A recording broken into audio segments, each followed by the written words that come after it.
Greetings, Bozeman United Methodist Church. I pray that we have a great year together as our community begins to transition beyond this pandemic. As you know, our in-person worship services have been suspended since November. We have repeatedly assessed our external metrics in hopes of relaunching in-person worship services in the new year. However, the numbers simply do not meet our thresholds for what we consider to be a safe worshiping experience.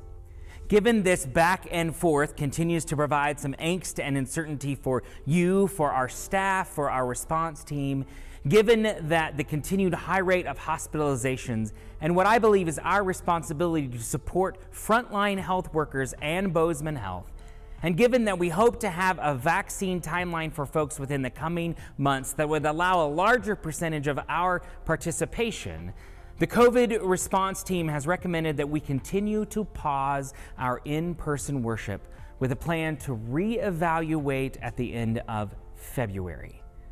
While we desire to worship together, I recognize we all want to be in this place. Participation at our in-person worship services have been relatively low. I hope you understand the importance of continuing to use our staff resources wisely and efficiently during this pandemic. This is a moment in our history that we will talk about for the rest of our lives.